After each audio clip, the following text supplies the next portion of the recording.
안녕하세요, 여러분. 이번 시간에도 아주 흥미로운 주제를 가지고 심층 분석으로 찾아왔습니다. 네, 반갑습니다.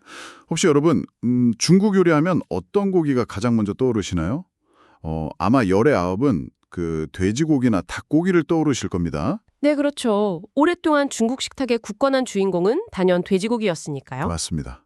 그런데 여러분, 지금 중국이 전 세계 소고기를 그야말로 블랙홀처럼 빨아들이고 있다면 믿으시겠습니까?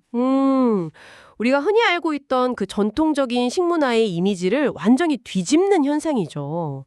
오늘 저희가 분석할 이 자료들을 보면 이게 단순한 미식의 유행이 아니라는 걸 알 수 있습니다. 네.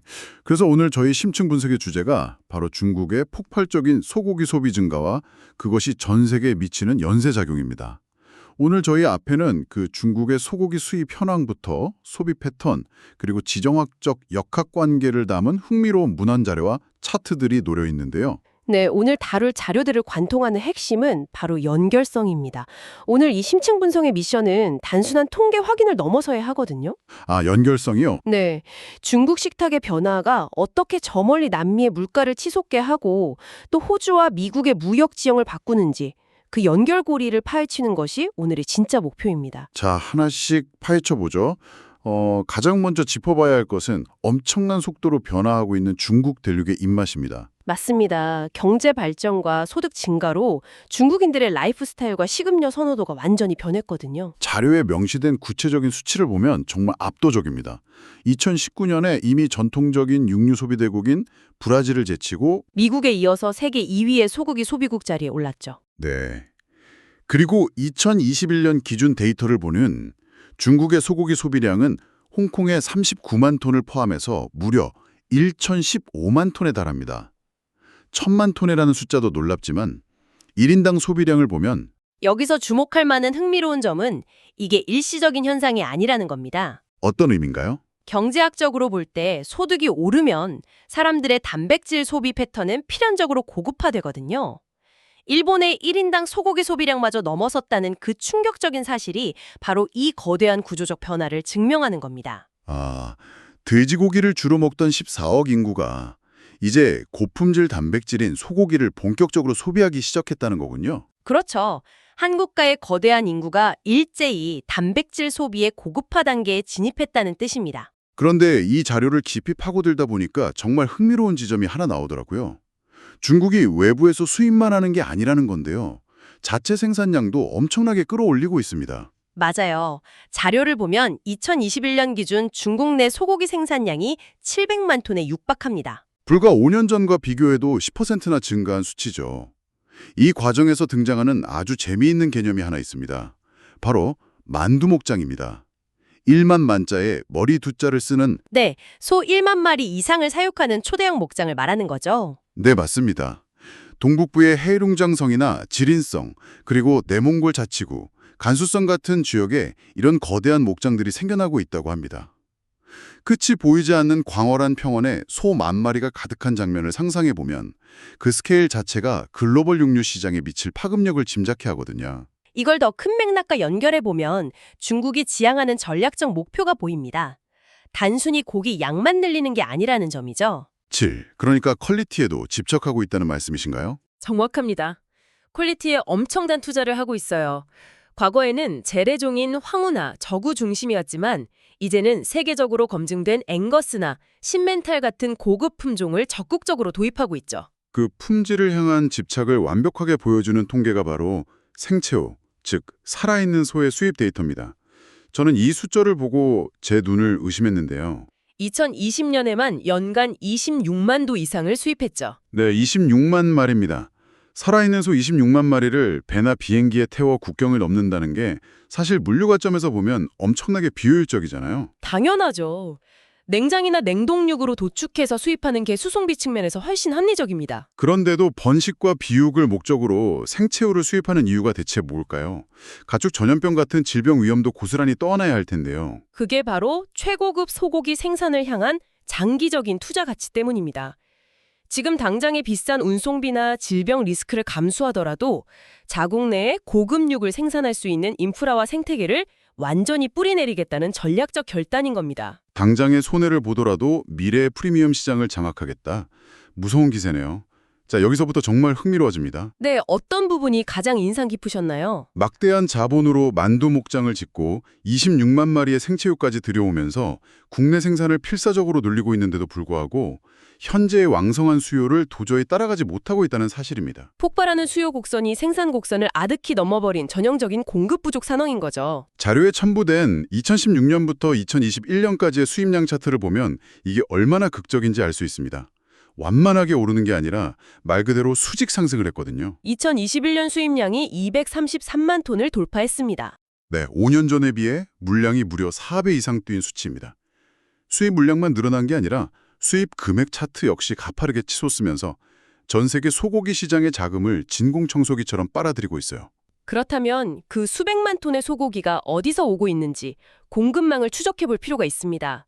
현재 최대 공급국은 브라질입니다. 브라질 한 곳에서만 약 86만 톤이 수입되고 있죠. 네, 그리고 아르헨티나, 우루과이를 더한 남미 3개국이 중국 전체 수입 물량의 70% 이상을 책임지고 있습니다. 남미 대륙 전체가 사실상 중국의 거대한 육류 창고 역할을 수행하는 구조죠. 그런데 이 거대한 수요가 남미 국가들에게 마냥 축복인 것만은 아니었습니다. 2021년 아르헨티나에서 벌어진 일련의 사태를 보면 나비 효과가 명확히 보이거든요. 아르헨티나는 전통적으로 1인당 소고기 소비량이 세계 최고 수준일 만큼 소고기가 주식이자 자부심인 나라인데 말이죠. 네, 그런데 대중국 수출이 너무 늘어난 나로지 정작 아르헨티나 국내 시장에 유통되어야 할 소고기가 턱없이 부족해진 겁니다. 거대 수요자의 등장이 공급 국가의 내부 경제에 딜레마를 안겨준 극적인 사례입니다. 그 결과 아르헨티나 국내 소고기 가격이 천정부지로 폭등해버렸죠. 결국 참다 못한 아르헨티나 정부가 30일간 소고기 수출 전면 중단이라는 극단적인 조치를 취하게 됩니다. 국내 물가를 안정시키려고 스스로 국경을 닫아버린 거예요. 수출을 계속하자니 살인적인 물가 상승으로 민심이 폭발하고 수출을 닫자니 중국이라는 거대한 유망시장의 외화를 포기해야 하는 진퇴양난에 빠진 거죠. 이 현상 자체가 글로벌 공급망이 얼마나 팽팽하게 연결되어 있는지를 여실히 보여줍니다. 중국 사람들의 식탁 변화가 지구 반대편의 물가를 파괴하고 결국 정치적 결정까지 끌어냈다는 게 정말 놀라운 사실입니다. 자, 이제 약간의 미스터리 요소를 가미해서 식탁 위에 지정학에 대해 다뤄보겠습니다. 네, 와규 이야기군요. 맞습니다. 최근 상하이를 비롯한 중국 대도시의 최고급 레스토랑에서는 마블링이 화려한 일본산 본고장 와규가 부유층 사이에서 선풍적인 인기라고 합니다. 그런데 자료를 보면 아주 기묘한 내막이 숨어 있습니다. 분명 메뉴판에는 최고급 일본산 와규라고 적혀 있지만 정작 그 고기의 출처를 추적해보면 호주산 와규이거나 호주산 프리미엄 소고기라는 분석이 지배적이죠. 심지어 캄보디아에서 우회 수입된 소고기라는 소문까지 파다합니다. 상식적으로 수요가 넘치면 정식으로 수입해서 팔면 될 텐데 대체 왜 이런 변칙적인 미스터리가 벌어지는 걸까요? 이 시점에서 아주 중요한 질문이 하나 생깁니다. 무엇이 일본산 소고기의 정상적인 시장 진입을 가로막고 있는가? 이 배경에는 보건위생 이슈와 복잡한 지정학적 셈법이 자리 잡고 있습니다. 2001년으로 거슬러 올라가야 하는데요. 2001년이라면 전 세계 육류 시장을 공포로 몰아넣었던 광우병, 즉 BSE 사태 말씀이시죠? 맞습니다. 당시 일본에서 BSE가 발생하자 중국은 자국민 보호를 명분으로 일본산 소고기 수입을 전면 금지했습니다. 그 조치가 꽤 오랜 시간 유지되다가 2019년 말에 이르러서야 수입 재개 합의를 했죠. 원령 30개월 이하의 소고기에 한해서 금지를 해제하자는 내용이었고요. 국제적인 보건 기준에 맞춰 과학적으로 안전하다고 판단되는 30개월 미만이라는 합의점을 찾은 건데 현실은 서명했다고 바로 수입이 재개되는 게 아니었습니다. 네, 2022년 현재까지도 실질적인 수출입 리스트에 오르지 못하고 지루한 협상이 계속되고 있다는 내막이 아주 인상적입니다. 그런데 이 지정학적 셈법이 가장 차갑고 극적으로 드러나는 대목은 따로 있더라고요. 중국의 실용적인 무역 대응을 말씀하시는 거군요. 맞습니다. 중국은 2025년까지 소고기 수출량을 135만 톤까지 늘리겠다는 모종의 목표를 갖고 있습니다.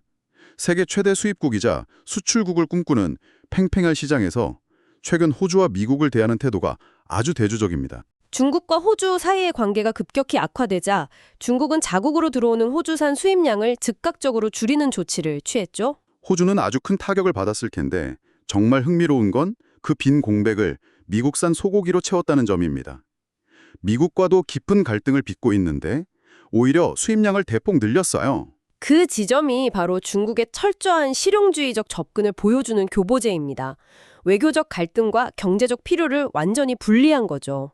호주와의 마찰로 공급망에 차질이 생기자 14억 인구의 식탁 안정을 위해서 미국이라는 선택지를 주저없이 활용한 겁니다. 특정 국가의 정책을 옹호하거나 비판하려는 게 아니라 국제무역이라는 체스판 위에서 가치보다는 철저히 자국 이익을 극대화하는 냉혹한 현실을 이 자료가 객관적으로 짚어주고 있네요. 그렇습니다. 결국 오늘 우리가 분석한 자료들은 중국의 소고기 소비 증가라는 현상이 결코 고립된 사건이 아님을 증명하고 있습니다. 네, 오늘 다룬 내용을 짧게 요약해보죠. 전통적인 소비의 틀을 깬 폭발적인 수요 증가, 그리고 26만 마리의 생체육까지 들여오며 품질을 높이는 만두 목장의 스테일. 5년 만에 4배로 뛰어오른 블랙홀 같은 수입이 남미 아르헨티나에 미친 나비 효과. 거기에 상하이의 와규 미스터리로 대변되는 보건 이슈와 철저한 실용주의 기반의 무역전까지. 결국 이게 다 무슨 의미일까요? 결국 전 세계 농축산물 공급망의 물줄기가 통째로 바뀌고 있다는 뜻이죠. 맞습니다. 여러분의 저녁 식탁에 무심코 올라오는 고기 한 점이 사실은 이토록 복잡한 글로벌 경제의 거대한 흐름과 치열한 국제정치의 셈법이 빚어낸 최종 결과물이라는 사실을 일깨워줍니다. 우리가 소비하는 식재료를 추적하다 보면 각 국가들이 자원 확보를 위해 어떤 움직임을 취하는지 가장 투명하게 들여다볼 수 있습니다. 자, 이제 오늘의 심층 분석을 마무리하면서 여러분 스스로 곱씹어 볼 만한 도발적인 질문을 하나 던지고 싶습니다. 오늘 살펴본 이 거대한 변화가 어쩌면 시작에 불과하다면 어떨까요? 소비가 더 늘어날 수 있다는 말씀이시군요. 네, 만약 중국의 중산층이 계속 팽창하고 고품질 단백질을 향한 갈증이 지금보다 훨씬 커진다면 과연 다음은 무엇일까요? 이 맨두 목장들의 끝없는 식욕을 감당하기 위해 전 세계의 사료작물 재배 지도와 식수 관리는 어떻게 다시 그려져야 할까요? 거대한 환경적 부담을 해결하기 위한 전례 없는 기술 혁신도 강요받게 되겠네요. 그렇습니다. 이것은 단순히 소고기를 얼마나 먹느냐의 문제를 넘어 지구 자원 지도를 어떻게 재편할 것인가에 대한 묵직한 화두입니다. 여러분도 이 거대한 연쇄작용의 다음 장면을 한번 상상해 보시기 바랍니다. 오늘 준비한 심층 분석은 여기까지입니다. 함께해 주신 여러분 감사합니다. 감사합니다.